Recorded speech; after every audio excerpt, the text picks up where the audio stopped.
Hello, it is 1 p.m. in Cairo. It is 6 a.m. in Lima. I'm Monita Rajpal. You're watching CNN, the world's news leader. This is World One, live from London. The Egyptians, it is their first real taste of democracy. The opening round of an historic parliamentary election is underway. 9 months after Egyptians drove Hosni Mubarak out of office, this is seen as a key step in the country's political transformation.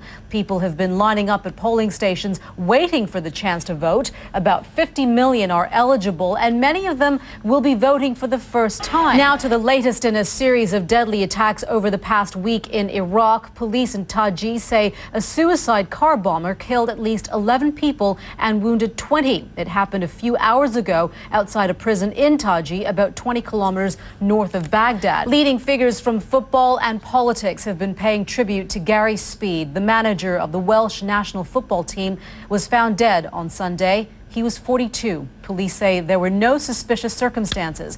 British media reports say his body was found hanged at his home in the northwest of England. Speed's former Welsh teammate Ryan Giggs said he was devastated by the news, and then it goes without saying, "My thoughts are with his family and this tremendously sad time." Of course, talking about this with spreads in their papers. And we want to give you an idea what they are saying about the story. The Daily Telegraph has the headline, "Fine footballer, good manager, wonderful man." It goes on to say a light has gone out in football and the sport suddenly seems a far darker place. Speed gave so much to the game and he had so much more to give.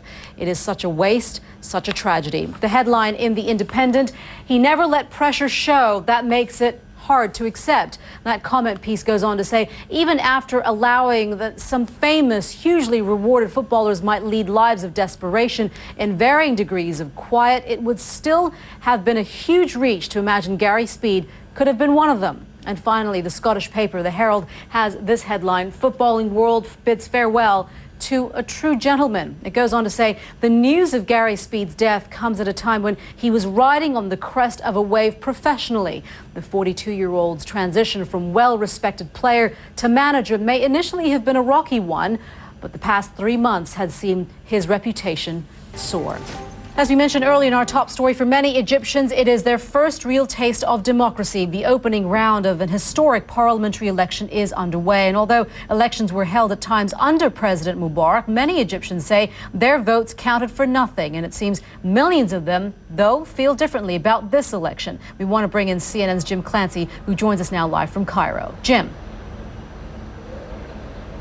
Well, you said it, and it's a different feeling entirely. Many people said, I went to the ballot box before, but this is the first election in which I've ever voted in my entire life. The Arab League is taking unprecedented action against one of its own members. 19 of the 22 member states voted for a raft of economic and travel sanctions against the government of Bashar al-Assad. Now, the Arab League is trying to stop Syria's deadly crackdown on activists before any foreign powers step in. An opposition group in Syria says at least a dozen protesters were killed Sunday, and the UN says more than 3,500 have died since March. CNN's Nema El-Bagir is here now with more on the sanctions. What specifically are the sanctions are we talking about here? Well, we're talking about sanctions in terms of any dealings with the Syrian central bank, which will obviously have a huge impact on the economy. Basically, they're saying if you are a citizen of one of the countries that has voted for these sanctions and you want to do any business in Syria, then turn up with a suitcase of cash. All right. Now, thank you very much for that. Let's just take a look at the economic then impact of the latest sanctions. CNN's John Defteris joins us now from CNN Abu Dhabi. And John, as we heard there from Nema there, that Iraq and Lebanon, they abstained from any of the voting of the sanctions here, and they are the biggest trading partners for Syria. So at the end of the day, are these just words on paper? Well, words on paper, no. I think I agree with Nema on this, that it's the first stage here in terms of the sanctions, but it gives Syria some safety valves, if you want to put it this way. It certainly sends a loud message, doesn't it, John? John Defteris there in Abu Dhabi, thank you so much for that. Let's take a look at the world weather picture now. Hurricane-force winds in the UK are subsiding, but we understand another storm is on the way. Ivan Cabrera joins us now from the World Weather Center with more on that, Ivan. Yeah, busy pattern, Monita. Another one on the way for middle part of the week with, again, gale-force winds. The first system, of course, Monita, are you a skier? No, I'm not a skier at all. You're not? Yeah, I'll take the blame. Perfect. Not at all. This is fantastic for you. We can go hiking together. Good times. I'm a hiker. I'll do that. I'll do that instead. So I'll meet you up there, Ivan. All right. We'll see you later. Thank you so much. This is World One, live from London. We want to take you to Egypt now to see how things are shaping up. Let's go to Ivan Watson, who is joining us now from the capital, Cairo. Ivan, talk to us about turnout. Hi there, Monita. Well, at this polling station, like at others we've been Yes, to... Ivan, we can't state enough the importance and how symbolic of a day this is for Egyptians after seeing such a tumultuous time that there is a sense that they have their future in their hands. But do they still feel, though, that whatever they vote for, whomever they vote for, will still be under the control of the army? Well, that's another question that I think many people in Tahrir Square, many of the demonstrators who are still camped out there. Right. Ivan, thank you very much for that. CNN's Ivan Watson reporting to us there live from Cairo, one of the polling stations there in the capital. Tensions between Afghanistan and Pakistan are at breaking point. That's according to a senior advisor to the Afghan president. Dr. Ashraf Ghani, a former finance minister, has told CNN his country is close to a, quote, irreversible course towards conflict with Pakistan. We want to go now to CNN's Nick Payton-Walsh, who joins us now from CNN Kabul. What did he mean by that, Nick? For any invader.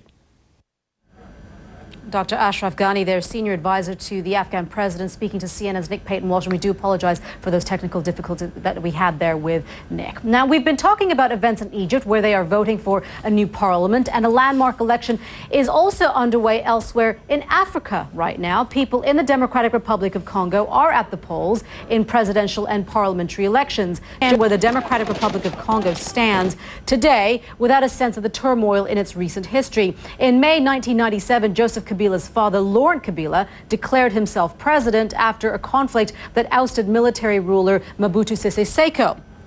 Now, but soon after the elder Kabila took office, his former allies, Rwanda and Uganda, invaded in support of rebel groups. Kabila then turned to his newest friends, which were Angola, Namibia, and Zimbabwe, and he also got support from Chad and Sudan. Now, the effects of the war that followed, though, were devastating.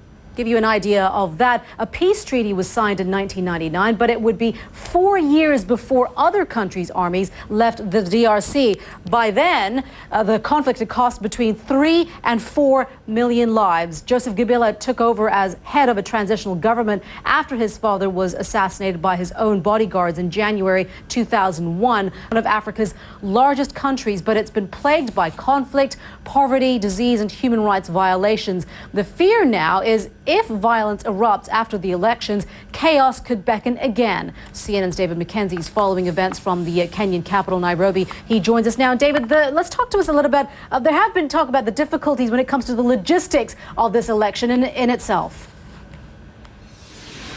Well, that's right. It's extremely difficult, this election, to pull off. It's Democratic Republic of Congo, just to put it in perspective, is about 2/3 the size of That's also very extremely resource rich, David. Thank you very much. David McKenzie there in Nairobi. The annual United Nations Climate Change Conference is kicking off in South Africa. Delegates from around the world are in the city of Durban to work on a new deal to fight climate change. But old disagreements aren't going away, with some nations at loggerheads over exactly when a deal should be finalized. CNN's Robin Curnow joins us now live from Durban with more on that. It seems like it's the usual scenario when we're talking about a climate change conference or anything dealing with the UN. It's very difficult to get everyone on the same page. And of course, this is such a crucial issue, Monita, because we can talk about frameworks and policies and all of that, but when it boils down to it... Robin, thank you for that. Robin Curnow there in Durban. This is World One, live from London. The football community is trying to come to terms with the death of Gary Speed, a popular and well-respected player and manager. Don Riddell joins us now with, I guess, what little details there are at this point. Nobody seems to know very much, Monita. It's a desperately sad and really tragic story. Thank you very much. Within the next 30 minutes, we're hoping to hear a few more details about Gary Speed. He's such a great guy. Roger, I mean. So nice. Alex isn't bad, but, you know, isn't too bad either. But, no, we're such a nice guy. He comes across as such a gracious guy, and you're very lucky you got to meet him. Yeah, no, he's a good guy and a great champion. Yeah. And it's great that he's still playing at the age of 30 and not succumbing to all these young players who are trying to show him up. As he says they'll show him how it's done. All right, Don, thank you very much. You are watching World One live from London. I'm Monita Rajpal. Thank you for joining us. We'll update you of the news headlines at the top of the hour right here on CNN.